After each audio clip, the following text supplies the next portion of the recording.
नमस्कार व्यूवर्स, आज हम आपके सामने मिलवाने जा रहे हैं ईरी तायू जी को, जो कि आने वाले 2024 का विधानसभा चुनाव अनिनी विधानसभा क्षेत्र से आईएनसी उम्मीदवार के तौर पर लड़ने जा रहे हैं। एक साक्षात्कार में उन्होंने हमें बहुत कुछ बताया और साथ ही हम आपसे क्षमा मांगना चाहेंगे कि कुछ टेक्निकल फॉल्ट की वजह से रॉ फुटेज पहले अपलोड हो गया था।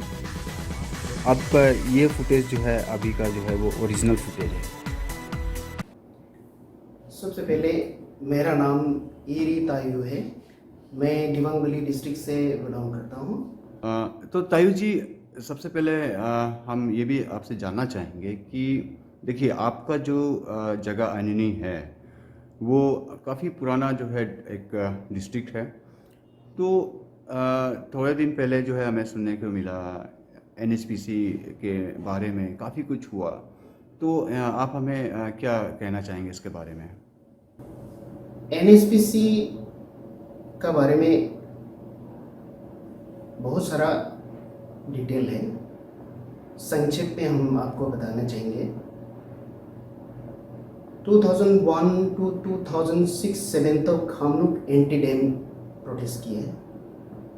प्रोटेस्ट करने का बाद पीएम प्रोजेक्ट मैनेजर क्या बोलता है, आपको जॉब अपॉर्चुनिटी मिलेगा, आपको कॉन्ट्रैक्ट अपॉर्चुनिटी मिलेगा, आपको कंपेंसेशन इतना दिया जाएगा, उस कंपेंसेशन से आप अमेरिका में भी सेटल कर सकता है। तो डैम इफेक्टेड वासियों ने एक्सेप्ट किया है और आज हम ये बोलेंगे अपना उपजाऊ जमीन को त्याग दिया। पूर्वजों से रह रहे वो उपजाऊ जमीन को त्याग दिया और वो त्याग दिया है। कंपेंसेशन जो बनाया गया है, उस जो बनाया 1600 करोड़ जो बनाया गया है, उस उम्मीद में कि 100% पेमेंट होगा करके। लेकिन हमारा विधायक दिबांग वैली डिस्ट्रिक्ट का जो विधायक आने का बाद उन्होंने कंपेंसेशन देने से आनाकानी करना शुरू किया है और कंपेंसेशन 1600 का जगह में 420 करोड़ का ही पेमेंट हुआ है। तो डिडक्शन किस वजह से, लैंड जितना एक्वायर किया गया है उस अनुसार ही कंपेंसेशन बनाया गया ना, लेकिन काटने का कारण आज तक किसी को पता नहीं चला है। सिर्फ एनएचपीसी ही नहीं बोल करके इटालियन टू मालेने हाईवे रोड का साइट अप्रूव हुआ होगा, तो वहाँ डीसी थ्रो क्या लिखता है, 24 मीटर ऊपर 24 मीटर नीचे वहाँ एक्टिविटी बिल्कुल भी नहीं करना है। किस लिए? क्यों? कंपेंसेशन फिर नहीं देने का। अभी आईसीवे रोड दामरो से लेकर के यहाँ आनेली टच करते हुए 73 मेन रोड में जंक्शन हुआ होगा, वहाँ भी आनेली में जा करके मीटिंग में क्या बोलता है, कंपेंसेशन बिल्कुल भी उम्मीद नहीं करना है, ऐसा करके आनेली मीटिंग में भी ये बोला है।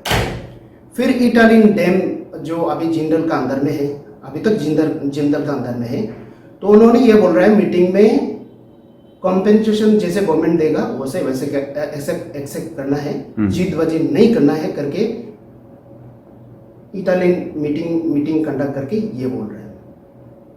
अभी मीपी का भी ये हालत है, दामबेन का भी यह हालत है। मीन्स कंपेंसेशन से उसको क्या बुखारी तो हमको मालूम नहीं। हम होते और हम आएगा, अभी हम 2014 में, हम 2024 में हम इलेक्शन में हम उतरेंगे। अगर हम जीतेगा तो वो 100% कंपेंसेशन मिलेगा, वो भी डीसी का चैम्बर से।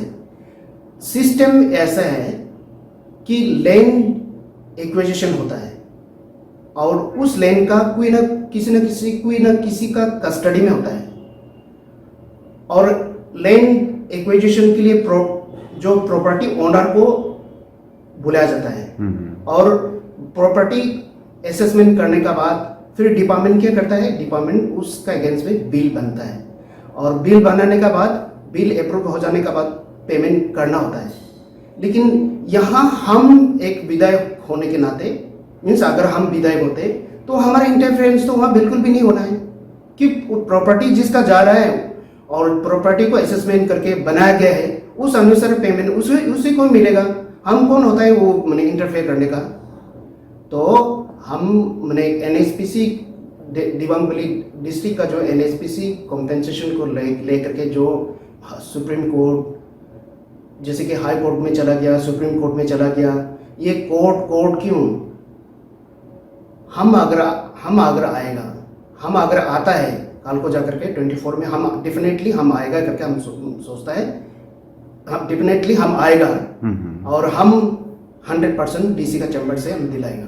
जी सर, ये भी सुनने को आया है कि जो वहाँ पे टाइगर रिजर्व की जो बात करते हैं तो वहाँ पे भी कुछ ऐसा इशू है अभी, तो इसके बारे में आप क्या कहेंगे सर?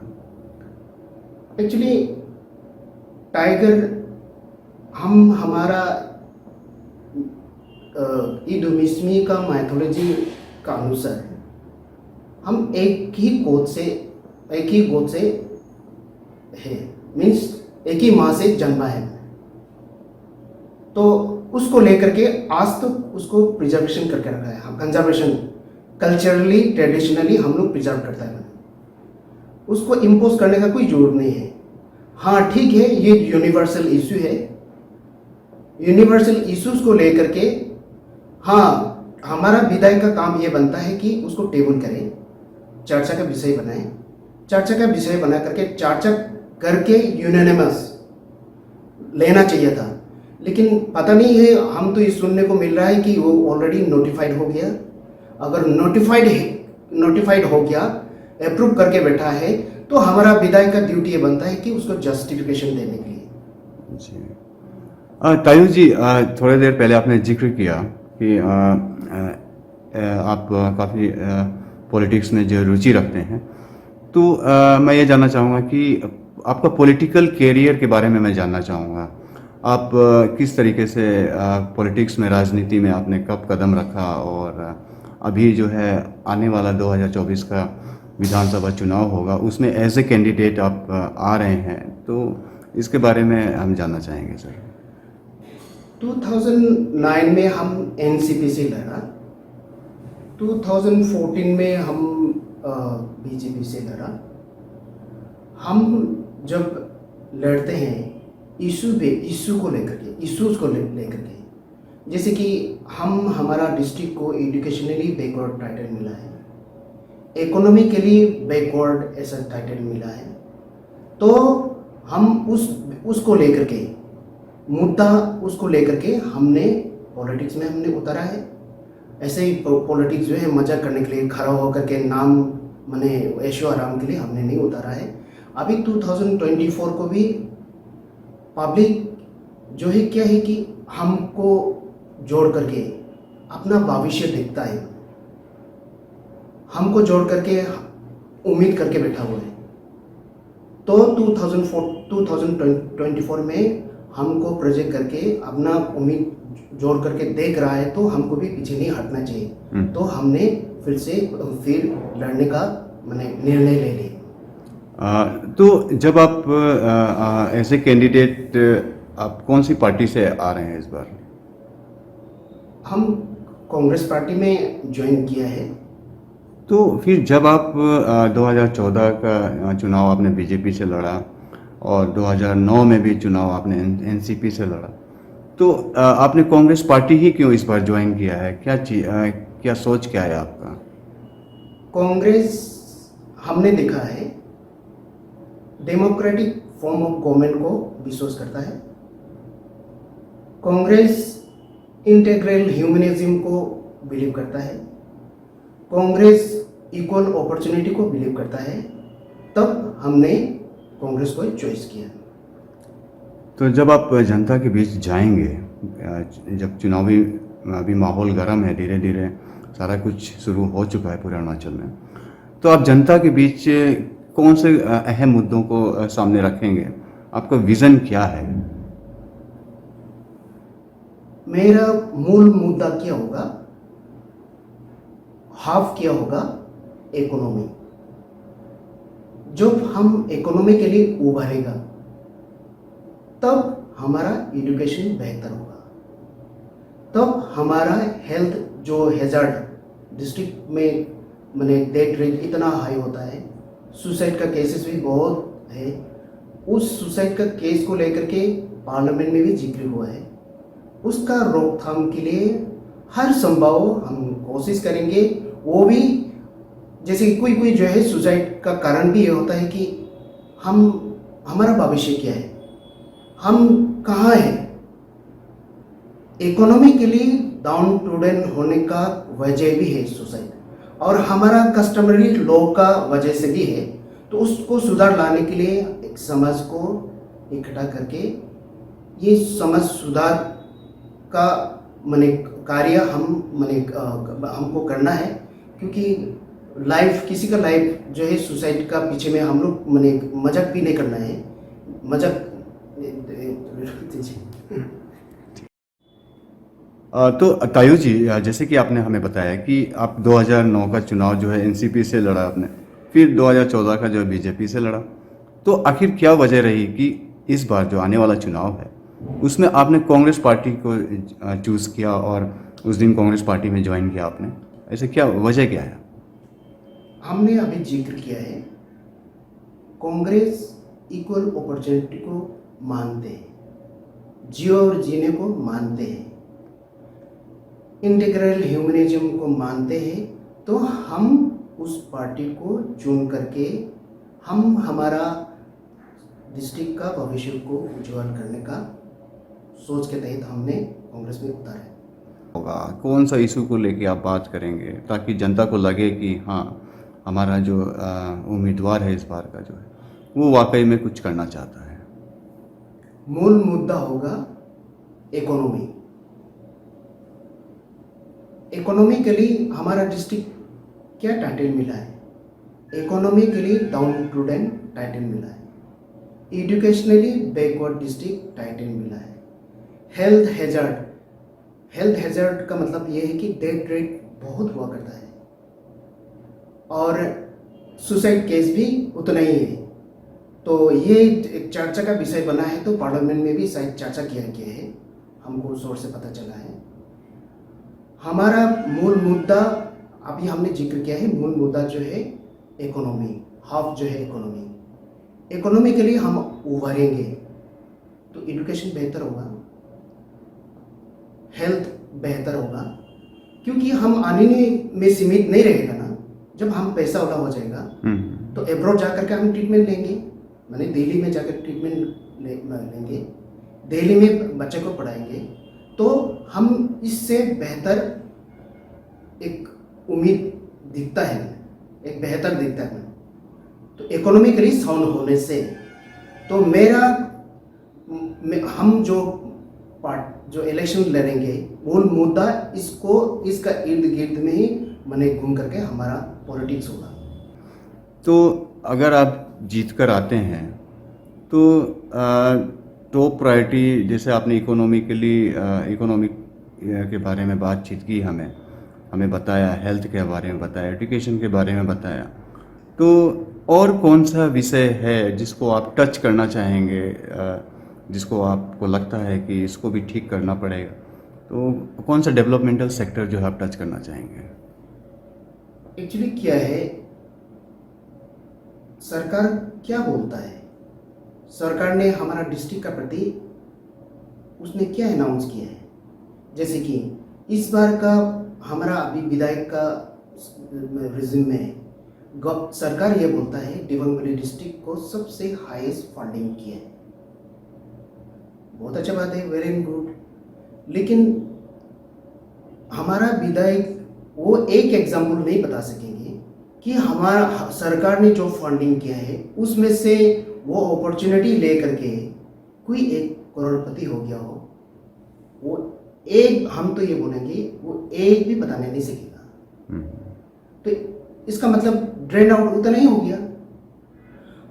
दूसरा, हम जब कंपेयर करता है गालो, मिनम, पादम, मिसी और पतनी का साथ जो कंपेयर करता है, तो हम दिव्यांग वासियों हम कहीं भी नहीं। एजुकेशनली बोलो, इकोनॉमी के लिए बोलो, किसी भी क्षेत्र में बोलो, हम कहीं भी नहीं।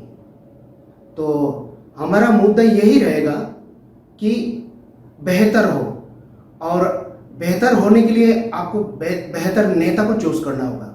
हाँ, आपने जिक्र किया है कि जब इलेक्शन होता है हर नेता यही भाषणबाजी करता है।